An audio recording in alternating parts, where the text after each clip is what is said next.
Hare Krishna, welcome back to my channel. আমার চ্যানেলে তোমাদের সবাইকে অনেক স্বাগত। আজ 31 জানুয়ারি, আজ আমার বার্থডে। তো সেই জন্য আমি সকাল সকাল স্নান করে একটু ভগবানের প্রণাম করে নিলাম। ভগবানের আশীর্বাদ ছাড়া আমরা কিছুই করতে পারবো না, সেই জন্য। তাই যাই হোক, আমার একটা দুর্ভাগ্য, আমার বার্থডে কিন্তু আমাকেই সমস্তটা করতে হবে। কিন্তু কি করার আছে, বাড়িতে সেরকম কেউ বড়রা নেই যে আমাকে রান্না করে খাওয়াবে নানা রকম পদ। তো যাই হোক, আমি সেই জন্য একটু গেলাম বাজার করতে। প্রতি বছরই আমি ভগবানকে একটু পায়েস রান্না করেই দিয়ে দিই। এই বছর ভাবলাম না, নানা রকম পদ করে দেব। তো এটা ভেবেই বাজারটা করলাম যে ভগবানকে সেবা দেবো, সেই জন্য। তার সঙ্গে সঙ্গে আমার জন্মদিনটাও পালন হয়ে যাবে।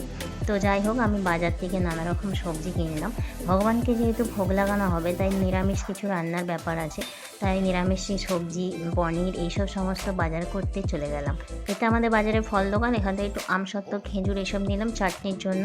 তা ফ্রুটও কিছু নিয়ে নিলাম। যাই হোক, এরপরে আমি ফুল দোকান থেকে একটু ফুল নিয়েছিলাম আমার ভগবানের জন্য।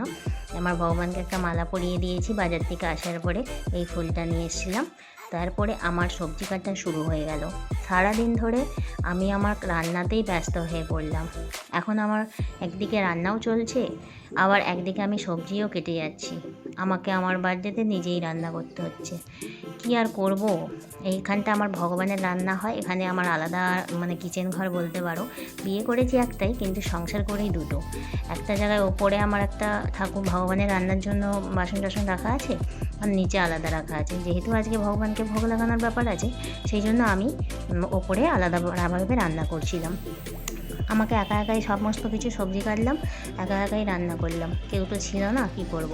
যাই হোক, আমার আস্তে আস্তে আলু ভাজা, চাটনি, পায়েস সমস্ত কিছু প্রায় রেডি হয়ে গেছে। আমরা অনেক রকম কিছু রান্নাও করে ফেলেছি, এই নয় যে অল্প কিছু করেছি।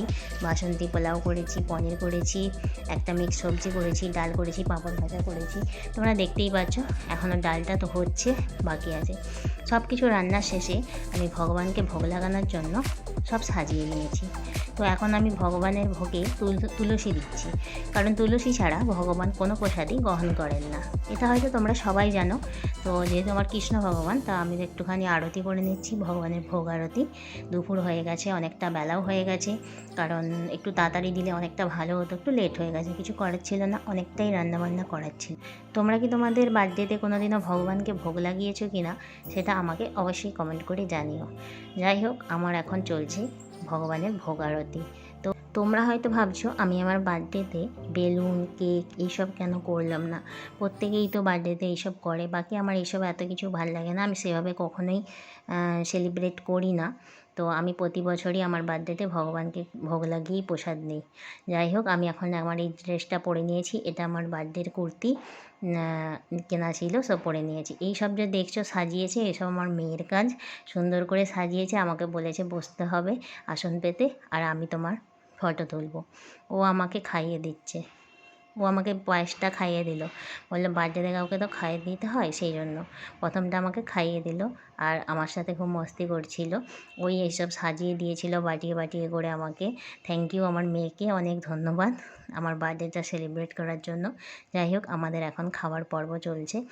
অনেকটা সময় হয়ে গেছে, খাওয়া দাওয়া করতেই হবে। সকাল থেকে আমি প্রায় না খেয়েই ভোগ রান্না করছিলাম, সেই জন্য এখন আমার মেয়ে খাচ্ছে, আমাকে বলছে খাবার খুব সুন্দর রান্না হয়েছে। সুন্দর হওয়ারই কথা, কারণ ভগবানের ভোগ ভালোই হয়, কখনো খারাপ হয় না।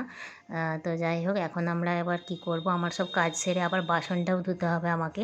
এগুলো সব ভগবানের রান্না করার বাসন, সেই জন্য এগুলোকে ছাদে নিয়ে গিয়ে ধোয়া হয় আমাদের।